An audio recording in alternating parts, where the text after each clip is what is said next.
Welcome, my name is Marta Balaga and I'm back at the Scandinavian house with producer Mario Adamson, who is going to present two films, not just one, two films in Cannes this year, being a little bit greedy, I can see, but I'm very, very happy to welcome you here, and we appreciate you just finding some time to stand, you know, on this little balcony, enjoying the view and the flowers. Yes. I don't know, the flowers are getting bigger every day, it seems, here at the Scandinavian house. I wanted to ask you, because it's a very interesting situation, because you are coming here with the Russian production and with the Ukrainian production, How to Save a Dead Friend and Butterfly Vision. How did it happen? Because it feels like all those conversations, controversies that people were talking about before the festival especially, somehow here you are, and you are kind of representing both sides of the story. I would love to hear more about that somehow. Yeah, so I mean, both productions started, of course, a long time before the situation we have today started. So it was never an intention to make this, you know, statement almost. Statement or whatever, because I also have a Belarusian project. So it's really a mix of, I ended up in the middle of this chaos with these three projects somehow. It is complicated, of course, on a personal level. My wife is Ukrainian also, and it's very hard, of course, to stay, you know, calm inside, etc. But I think it's what I try to do is to take a step back and also see the situation from another perspective and try to be as objective as possible.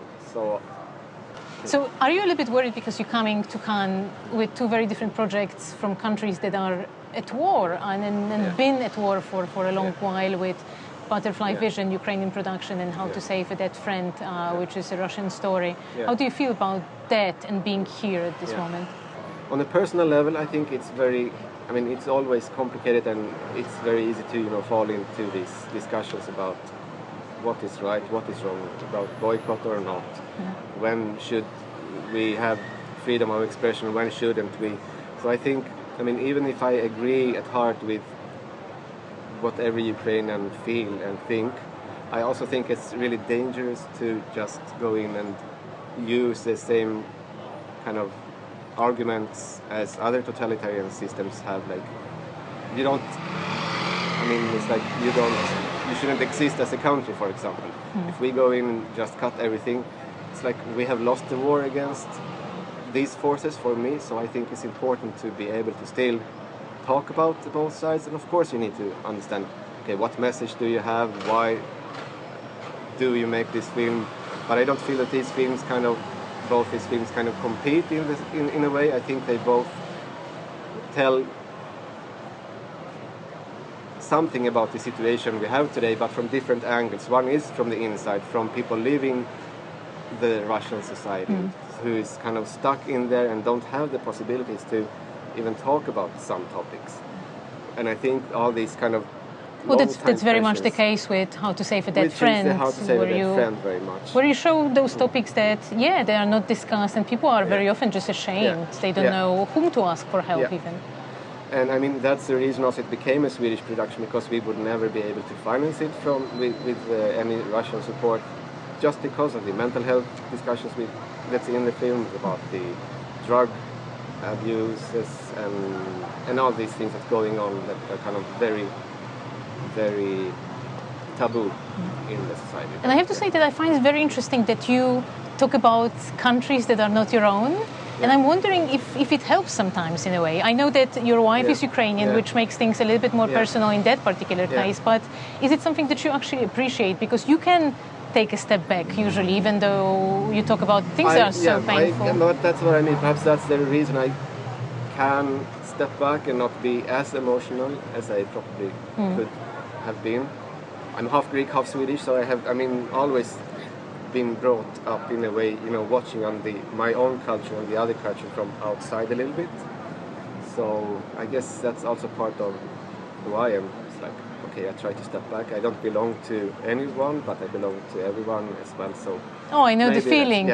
Polish living in Finland, we're all over the place these days. But having seen Butterfly Vision, I have to say that it's such a hard story to Yeah. watch and necessary, and I think it's going to create discussions right away. Yeah. But was it hard to tell it? I mean, for you, did you find it a bit difficult? Because I think it's the film that doesn't. It's not trying to make things easier for the viewers, if you know what I mean. I'm not trying to spoil it for anybody, but there is this aspect to it for sure. Yeah. Isn't it this kind of Eastern European thing?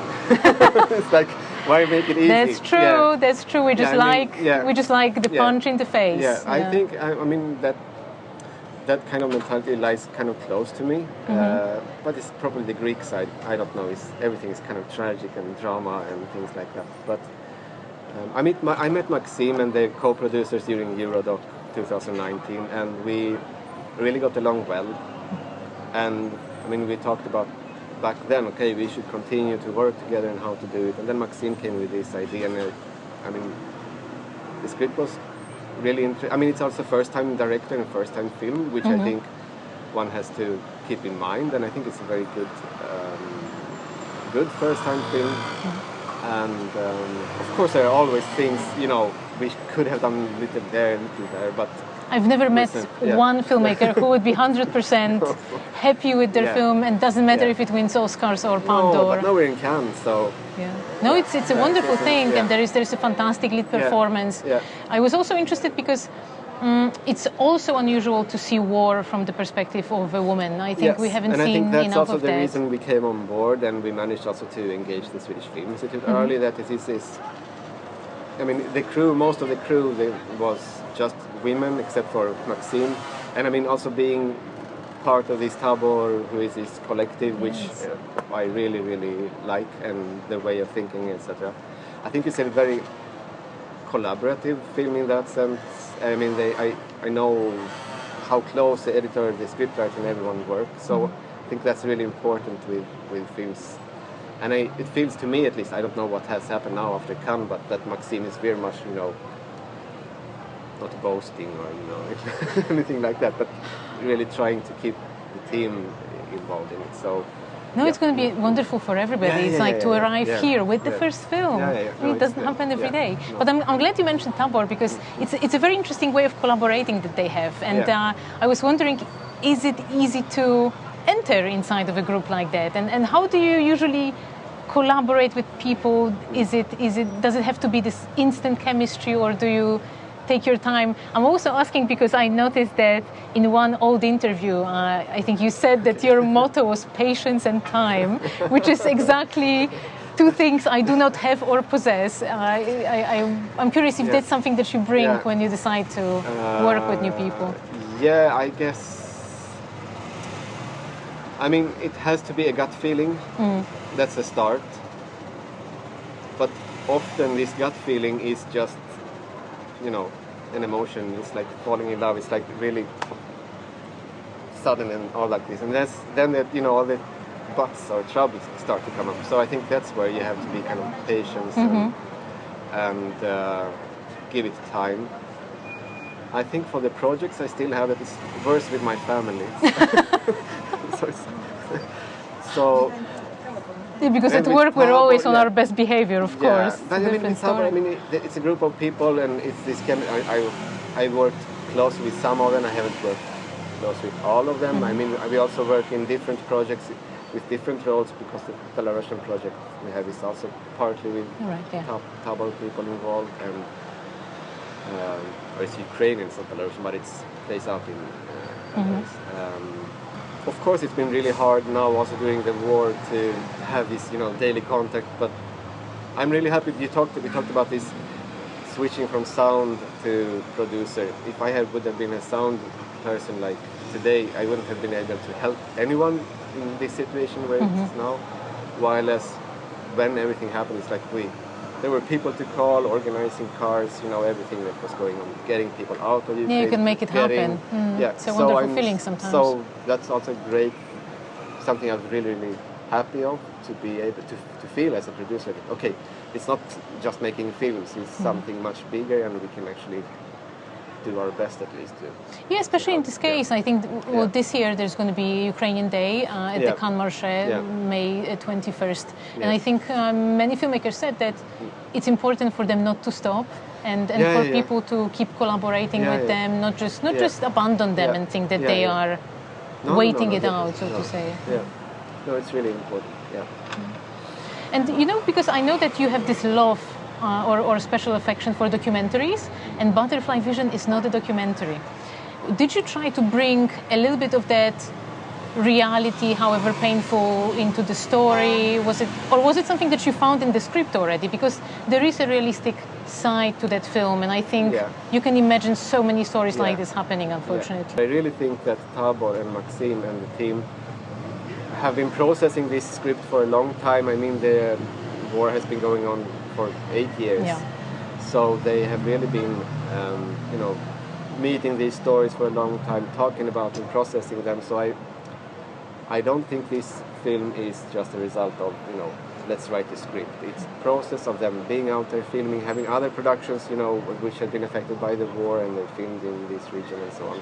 If we go back to this documentary thing, I mean, the reason I like documentaries is because, unfortunately, most of the actors for me, they act and role, and that's the issue. Oh, that's interesting. So you can see it too much, you think? So, I mean, so I think they made a great job also with the main character in Butterfly Vision to actually get her close.